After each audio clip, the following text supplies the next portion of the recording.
안녕하세요. 뉴스반장입니다. 믿을 수 없는 현직 대통령의 대국민 담화는 아무 말 대잔치로 끝났습니다. 도저히 귀를 씻고 들어보려 해도 들을 수 없는 수준의 궤변과 막말, 어거지 주장과 자기 합리화에 할 말을 잃어버렸는데요. 내로남불, 자기가 하면 로맨스, 남이 하면 불륜이라는 말이 여기에 딱 어울리는 말인 듯 싶습니다. 왜 그가 가만히 있어야 지지율이 유지되는지 다시 한번 확인할 수 있었는데요. 끌어내리는 것만이 유일한 답이라는 사실만 확인했습니다. 네, 부산일보 박석호 기자입니다. 사과에 대해서 몇 번 말씀을 하셨는데요. 흔히들 사과를 할 때 꼭 갖춰야 될 요건이 몇 가지 있다고 합니다. 그 중에서 이제 가장 중요한 게 어떤 부분에 대해서 사과할지 명확하고 구체화하는 것이라고 하는데요. 대통령께서는 이제 대국민 담화에서 제 주변의 일로 걱정과 염려를 끼쳐드렸다. 어떻게 보면 다소 두루뭉실하고 포괄적으로 사과를 하셨습니다. 그리고 기자회견에서도 일문일답을 통해서 명태균 씨와 관련된 여러 가지 일에 대해서 이런 일이 생긴 이유가 뭐 휴대폰을 바꾸지 못해서라든지 아니면 사람 관계에 대해서 모질지 못해서 생긴 것이라고 말씀을 하셨는데요. 그렇다면 마치 이 사과를 하지 않아도 될 만한 일인데 바깥에서 시끄러우니까 사과하는 거 아닌가, 이렇게 오해를 하실 수도 있을 것 같습니다. 그래서 지금 국민들이, TV를 통해서 회견을 지켜보는 국민들이 과연 대통령께서 무엇에 대해서 우리에게 사과를 했는지 어리둥절할 것 같습니다. 여기에 대해서 보충 설명해 주실 수 있으신지요? 어찌됐든 사과를 드린다. 위급한 듯 나를 잡았지만 달라진 건 없었습니다. 여론과 야당, 여권의 요구에도 대통령은 응답하지 않았는데요. 의도가 뭐냐는 말이 회자될 정도입니다. 아내에 대한 사랑이나 변호 차원은 아니라고 했지만 7일 또 한편의 뮤직비디오를 찍고 만 거죠. 순진한 아내를 악마화한다. 대외활동은 사실상 중단해왔고 앞으로도 기조를 이어가겠다. 유경수 여사도 했다는데 국정농단화하는 건 맞지 않다. 내 핸드폰으로 온 메시지에 아내가 답을 했지만 아내의 핸드폰을 보자고 할 순 없다. 명태균 씨와 연락하는 건 당선 이후 많이 줄었던 것 같다. 공천주라고 얘기할 수는 있다. 외압이 아닌 의견이다. 지금 특검을 한다는 건 정치 선동이고 인권 유린이다. 그냥 생각나는 대로 직거래된 현직 대통령의 아무 말 대잔치였는데요. 딱 임기 절반을 앞두고 열린 대국민 담화. 시작과 함께 윤 대통령은 허리를 숙인 뒤 임기 끝까지 온 힘을 다하겠다고 밝혔습니다. 그것도 2027년 5월 9일이라는 날짜까지 콕 집어서 말인데요. 절대로 사퇴, 하야하거나 탄핵당할 일도 없다는 듯 의기양양하며 자신있게 말했습니다. 하지만 무엇에 대한 사과인 건지 답변해달라는 질문엔 워낙 얘기가 많아서 구체적으로 말하긴 좀 어렵고 어찌됐건 국민들께서 속상해하셔서 사과를 한다는 답을 내놨는데요. 온전한 정신은 아닌 듯 싶습니다. 지금 너무 많은 얘기들이 무슨 언론 보도나 이런 것들 보면은 너무 많은 얘기들이 막 다니고 있어서 저도 그거를 그러나 어찌 됐든 제가 사과를 드리는 것은 이거는 처신이 올바르지 못했고 또 과거에 그 대통령과 그 대통령 그 부인의 어떤 소통 프로토콜이 제대로 안 지켜졌기 때문에 그런 것이고 또 불필요한 얘기들, 안 해도 될 얘기들을 하고 이렇게 해서 생긴 것이니까 그 부분에 대해서 제가 사과를 드리고 그런 거로 국민들께서 속상해 하셨기 때문에 그렇다는 거지.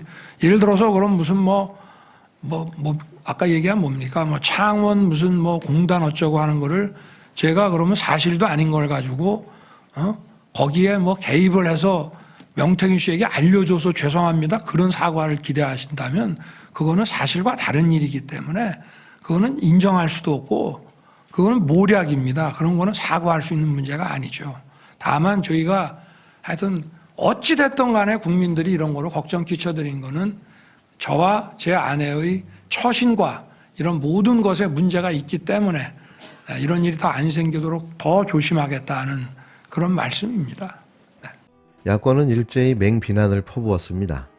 더불어민주당은 역사상 최악에 담아 비정상적인 상태라며 강도 높게 쓴소리를 쏟아냈고 전파 낭비다, 영부인을 향한 공개 프로포즈를 본 기분이다라는 비판도 이어졌는데요.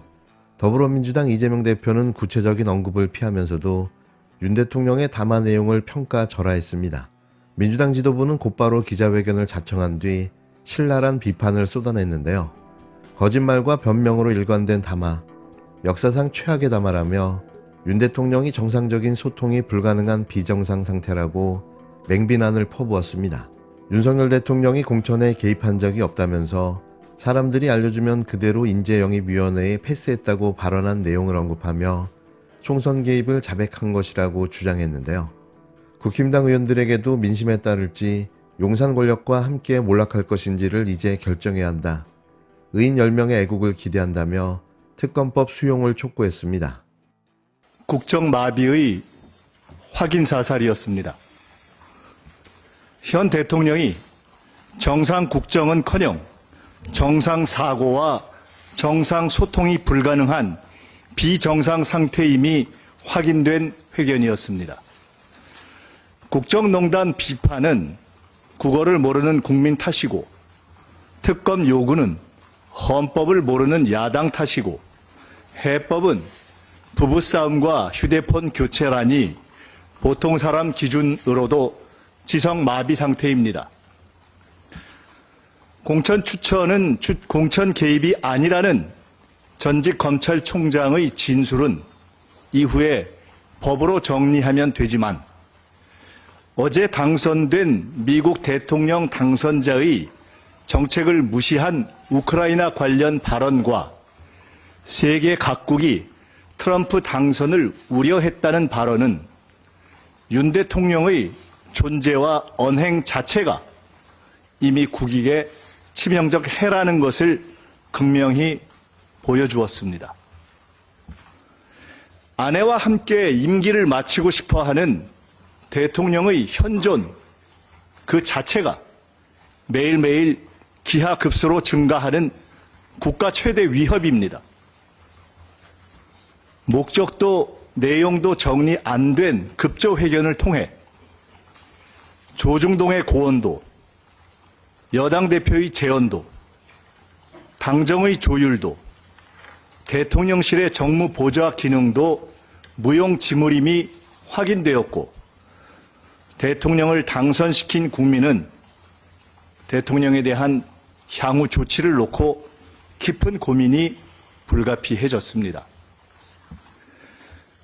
야당은 국민과 함께 비판하고 국익을 위해 제동을 걸겠습니다.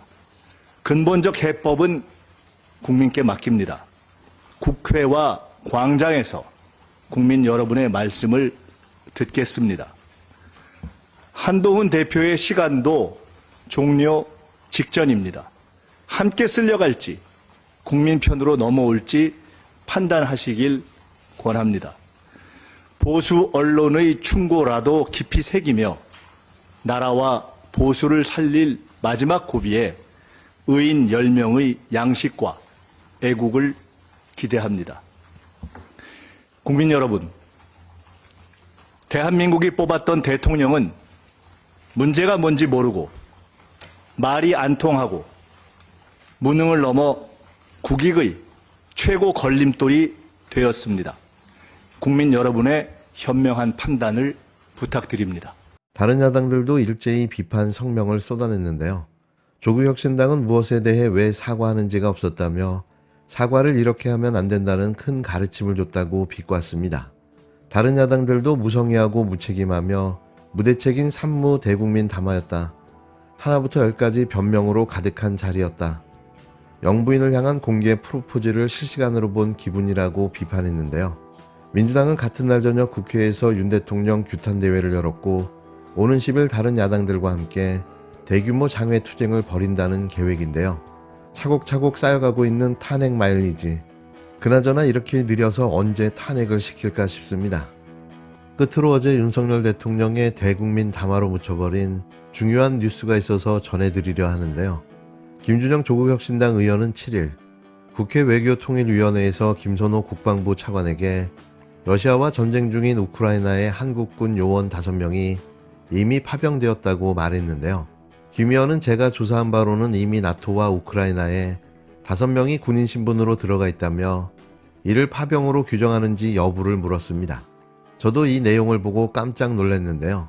국회의 인준 없이 편법으로 이미 우크라이나에 군인을 파병한 겁니다.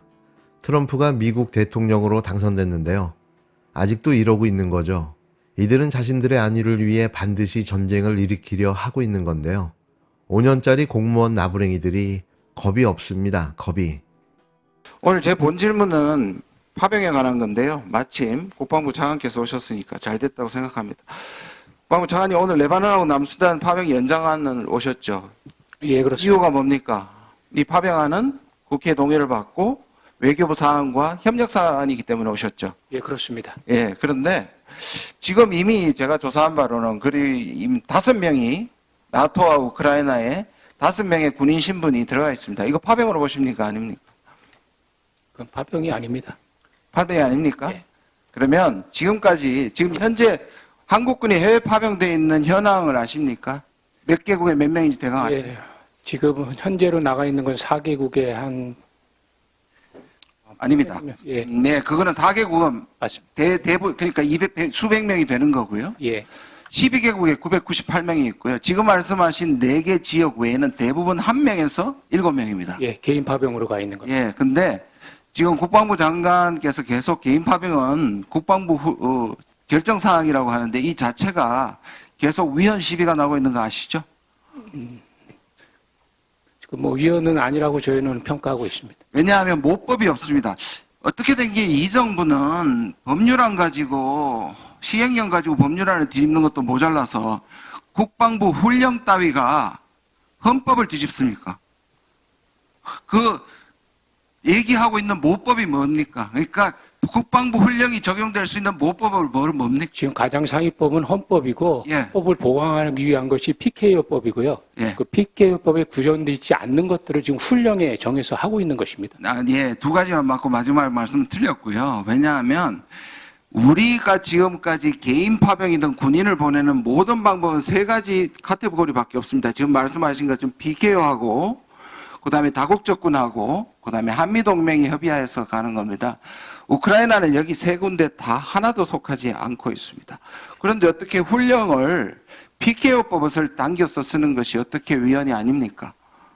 그러니까 지금 PKO법에는 PKO 유엔에 관련된 그 PKO 파병에 관련된 것만 규정이 돼 있기 때문에 그거가 연계돼 있지 않은 파병에 대해서는 훈령으로 정해놓은 것입니다. 그게 훈령에 있는 개인 파병이 되는 것입니다. 자, 지금 보시면 모법이 없는데 모법에서 지정하지 않는 부분 포괄적으로 헌법에 결정되어 있기 때문에 그 법을 만들든지 아니면 이건 하면 안 되는 겁니다. 오늘 연장을 하고 오셨던 것은 국회의 권위를 존중하고 파병에 대한 기본적인 연장을 또 국회를 통과해야 된다는 매우 중요한 사실이 입각하고 있는데 지금 국방부 장관 대부분 이미 5명이 갔습니다. 저는 이거 위헌 소송감이라고 생각합니다. 그리고 위헌 소송 준비하겠습니다. 그리고 5명의 신분을 제가 계속 얘기를 하고 있는데 5명을 가르쳐 주지 않습니다. 지금까지 참 이 파병 보냈던 모든 사람들의 내역과 출장과 신분을 밝혀왔습니다. 단 한 번도 숨기지 않았는데 이번 5명은 절대로 내역을 밝히지 않습니다. 왜? 이건 국방부가 주관하지 않고 국정원이 주장하고 있기 때문입니다. 그리고 PKO법은 아까 지금 2분이 말씀하셨지 않습니까? 외교부 장관이 국방부 장관하고 위임해야 되고 특히 PKO법에서 국방부 장관이 훈령에 위임한다는 사항이 없기 때문에 이것은 굉장히 위헌죄입니다. 제가 지난주에 우리 의원실에서 지금 누가 파견되어 있느냐 하면 육군 탄약 정책 담당관이 파견되어 있죠. 장관님. 이거는 부인하셨다가 안보실에서 나중에 정정하고 시인했던 부분입니다. 예, 말씀하십시오.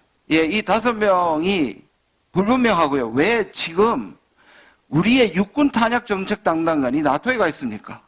우크라이나에 가 있습니까? 이건 이미 살상 무기를 제공하겠다고 의원님 말씀하셨으니까 좀 말씀드리네요. PKO법은 유엔의 PKO 파견에 관련된 것만 규정이 돼 있기 때문에 다국적과 관련된 이런 국제 협력과 관련된 파병을 규정하지 못하고 있습니다. 그것을 규정하기 위해서 10년대 PKO법이 만들어질 때 이어서 국방부 훈령으로 해외 파병에 관련된 훈령을 만든 것입니다. 그래서 부대 단위에 대한 부대 파병에 대한 것과 이렇게 다국적 협력을 위한 개인 파병에 관한 개인 파병을 훈령에 넣어서 이것들을 보강하기 위한 법입니다. 예.